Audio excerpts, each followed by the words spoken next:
Hello, my name is Mackenzie Barker, and this is my video project for Sociology 352, Social Change.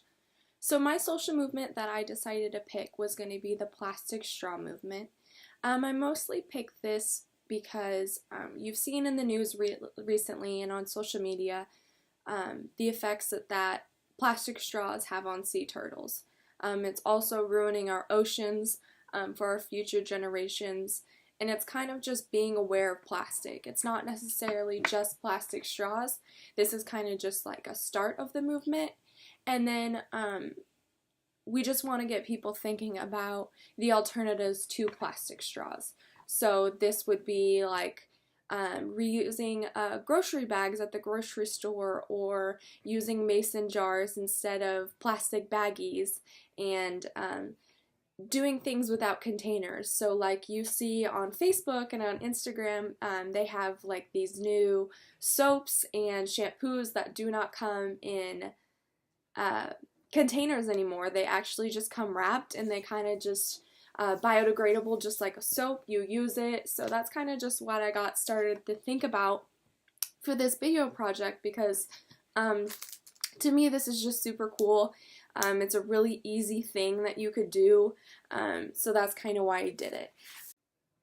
So for this project, I wanted to focus on the activities that people are doing to spread the word about the innovation, and how their activities are influencing others to adopt this kind of no plastic straw movement.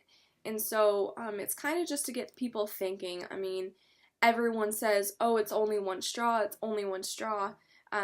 But, I mean, one person uses one straw, that's 2 straws a day, 14 straws a week. I mean, that stuff adds up. So, again, this is one of the smaller movements, but it's just to get people to start thinking about the use of plastic and kind of where it all goes once we're done using it.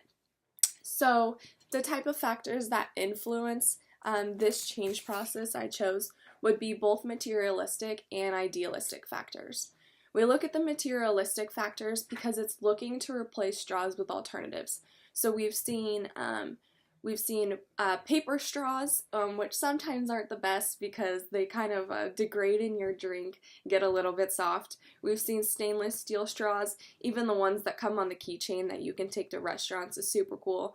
And we've seen plant-based straws. So they feel kind of like plastic, but they're solely plant-based, which is super cool because eventually they'll be biodegradable, making a little bit easier for our oceans to degrade them. And then idealistic, because we want to respect Mother Nature and make sure that our future generations have an ocean, and make sure that we're not ruining everything for them. So we've kind of seen these examples of the coral reef slowly dying over time, the pollutions of our oceans. We've seen a lot of innovations trying to get the oceans clean, and I know that's a big thing right now, is trying to create something to sweep up all of the plastic that's in our oceans. And then just the sea turtles is like a big thing for a lot of people. We've seen videos on social media of sea turtles with straws in their noses, and I mean, sea turtles didn't really do anything for anybody, so that's kind of really important. Some models of change for this process would be a dialectical change, meaning there's kind of 2 points of views. So we have the older generation points of views that's like, oh, one straw isn't going to harm. I work in a restaurant, and a lot of older guests get a little angry if you don't give them a straw right away. They're like, can I get a straw? So it's kind of just funny. Whereas younger generations, focusing on the millennials, will order a water. Hey, can I get a water without a straw? So it's kind of just seeing 2 points of views, because the millennial generation is going to have to deal with this when the older generation's gone. So it's kind of to just get people start thinking about all of this. It could also lead to a linear change process, because if the millennials teach the younger generations, then it can continue with the movement. So that's kind of what we were hoping for, to just get people to start thinking and teach the future generations, so that way this doesn't stay a problem forever. So the perspective that I thought that fit best with this movement is going to be the functionalist perspective, because it's all about working together to promote this change. and that's not going to happen if people are against that, or something like that. I wanted to focus specifically on functionalism as a whole, so it's going to be the strains that is triggering the change to happen. So like the big one that I talked about is the decline in sea turtles. So that's a big one for a lot of people. They're seeing these videos out there and it's making them want to change. Also, the ocean's pollution is a problem. A lot of people are just passionate about that as whole plastic and not just plastic straws. And then social media has a really big output on this social movement, because you see social media and you're scrolling and you're scrolling and you're seeing all these things, so it's kind of you just making you aware of what's going on to kind of promote that change. An origin of the social change would be exogenous factors, because we're looking for new ideas and technologies, and plus it's changes in the physical environment. So new ideas and technologies would be those paper straws that I talked about, the stainless steel straws, plant-based straws, no straws in general. I know we've seen companies like Starbucks do those new lids, and we of course know that there's problems with those. They use extra plastic, but it's just those new ideas and innovations out there that's getting people thinking about alternatives that we can use. And then changes in the physical environment. Obviously, that's the decline of sea turtles. That's going to be the coral reef, stuff like that. So just changes in the physical environment have a big impact on society. The main change agent for this is going to be individuals, mostly businesses, corporations that are refusing to use plastic straws. But we want to stop the use of plastic straws by changing attitudes mostly, and we want to do this by social media, getting people aware so that they feel more included and feel like they need to help change, and then changing the behaviors of people. So it just depends on the individual's motivation to change. They might not care, kind of like the older generation, or the millennial generation might care a little bit more. So it's just, we want to get people's behavior to change to stop using plastic straws. And we want to just get people thinking in general about plastic. It doesn't even have to be plastic straws, but just thinking about how much plastic you use every single day in your life, and where that stuff all goes once you throw it in the dumpster. So it's kind of just thinking about that. I know a lot of us live in Arizona and we're like, I'm not close to the ocean, my stuff doesn't go to the ocean, but it's a really big deal. So like I said, this is focusing on everyone, but this is focusing more on the millennial generation, because they're going to be the ones who teach their kids, and then they teach their kids. So that's kind of what we want, the more of that linear perspective.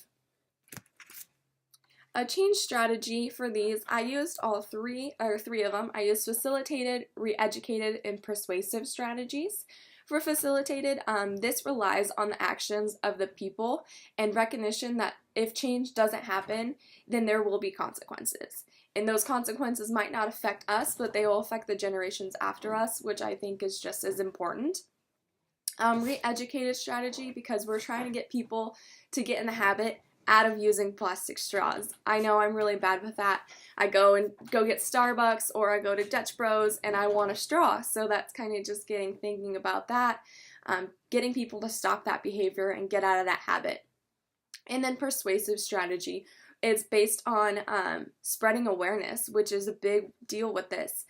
We just want to get the word out there so that people are aware and that they have that mindset that, one straw does matter. So I categorize this social movement under two types.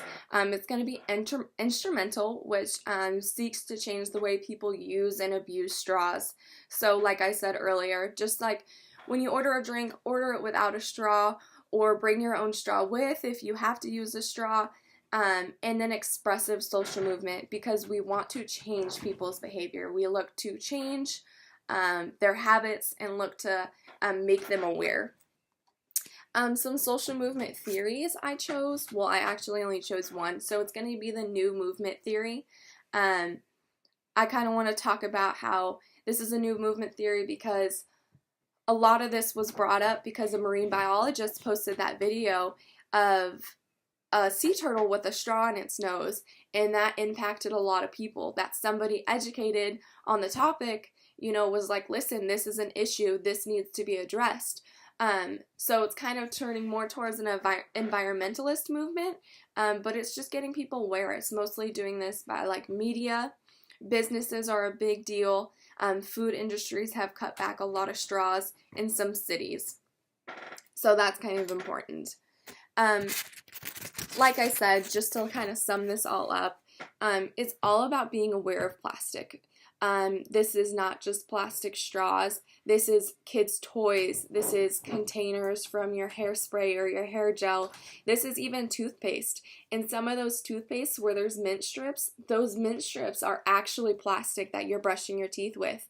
And then once you brush your teeth, you spit it down the sink, and where does all that plastic go? So it's kind of just getting you to think about how much you're using and what alternatives we can do. You think that one person isn't going to change, but this is what it is. One person influences another person, influences another person. And this movement has been very effective lately.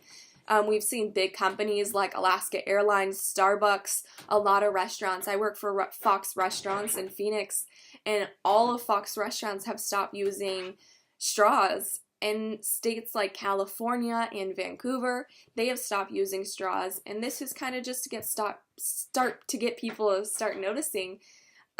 Just like California has a ban against like plastic bags. You can't get plastic bags in California unless you pay for them, and they're about 30 cents a bag. So it's kind of like the same thing that we want to get people to start thinking and be more aware. That's the most important thing for this movement. So thank you for taking the time to watch this, and I hope you do not use plastic straws anymore.